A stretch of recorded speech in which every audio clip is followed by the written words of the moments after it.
Hello. I wish you doing well. It was a unique robbery on the morning of June 17, 1972 in the Watergate complex in Washington, D.C., where thieves were found in the office of the National Democratic Committee and arrested. But on that day it was not an ordinary robbery, as we will see, but rather an unknown process that continued investigations. 2 years, to eventually lead to the resignation of U.S. President Richard Nixon. The Watergate scandal occurred in a tense and hostile political climate, as America was setting presidential elections in 1972 and its then president, Richard Nixon. While the United States was involved in the Vietnam War at the time, the country was largely divided. In this environment, the president had to campaign in order to ensure his continuity as the 37th President of America, but not all aspects of this campaign were legal, but rather the presence of illegal espionage operations. As members of the Nixon Committee in May 1972 stormed the office of the National Democratic Committee in Watergate, and stole copies of classified documents and prepared spyware for office phones.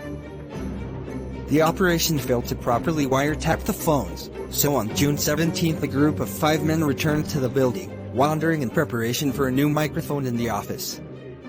But one of the guards in the building noticed a voice recorder above all of the building locks, and he told the police and came on time and arrested spies closed.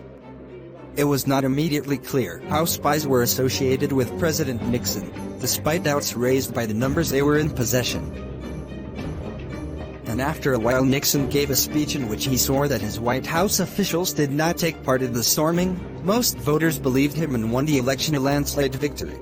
4 of the 5 spies arrested were former CIA operatives against Fidel Castro in Cuba. The 5th was security chief on the president's re-election committee, and the arrest was announced in an article published by the Washington Post the following morning. Later, the FBI and other investigators were able to identify some of the conspirators in that burglary, including Guy Howard Hunt Jr. as a former high-ranking CIA officer who recently worked at the White House, and the second is Gordon Liddy, a former FBI agent. No comment was received from President Nixon on the incident, by the administration in general, or even the re-election office, and the campaign against the White House increased until public relations were strained with him. While the conspirators destroyed any evidence indicating the details of the operation, including the burning of records they recorded while eavesdropping on the Ray office. The franchise. Despite all this, the recordings became known as the Nixon records, as they include his contacts and conversations, which prove that the president was involved in the process and covered up the crime from its inception.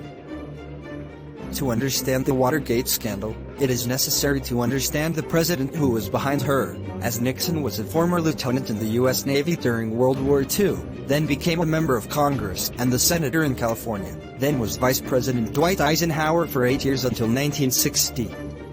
And then ran for election. The presidential versus John F. Kennedy lost to him, a great loss, and Nixon was greatly affected by that and began to blame the press and the media that she preferred his opponent to him, and he continued to resent it until he was elected president in 1968 and matters returned to his control. Although his first term was unstable due to America's involvement in the Vietnam War since the late 1950s, which reduced his popularity as a new president. But this was only part of the difficulties Nixon suffered as President of the United States of America, and Nixon is said to have waged many internal wars against the media, press, and Democrats and anti-war movements, and the American judicial system to date itself. According to the journalists responsible for exposing the Watergate scandal, Nixon was trying to isolate and expel everyone he considered an enemy of his and his policies, such as the man who leaked the Pentagon documents called Daniel Ellsberg, and a group was formed in the White House tasked with stopping the various secret leaks that occur in favor of the media. January 1973, the defendants in the case are convicted, the trial judge, many witnesses, and the jury are suspicious of President Nixon and the organizers of his re-election campaign. March 1973, James McCord, one of the 7 convicted, sent a letter to the court judge indicating that major authorities were involved in the case.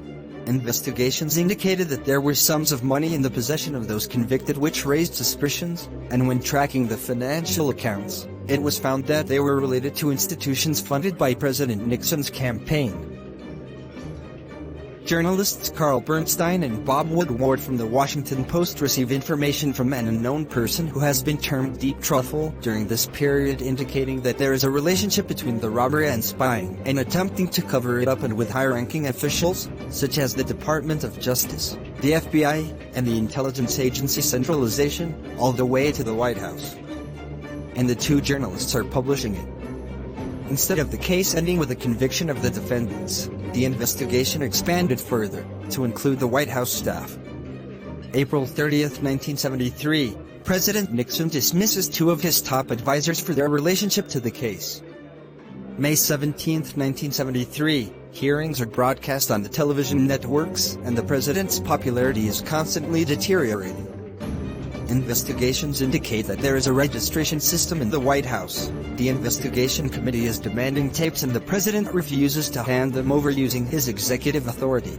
After that, the White House delivers the tapes after important sections have been deleted, claiming that they were deleted in error, and the CIA is blocking access to other parts on the pretext that they contain details that affect state security. July 24, 1973. The Supreme Court rules that the president's use of his executive power to block parts of tapes is unconstitutional, and on July 30th, the contents of the tapes are fully disclosed. January 28, 1974, President Nixon convicted of lying to the FBI.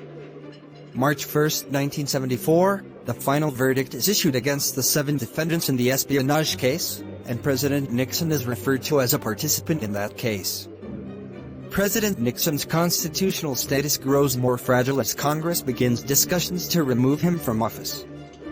After it becomes certain that the majority of members of Congress will vote with the removal of the president, Nixon decides to resign.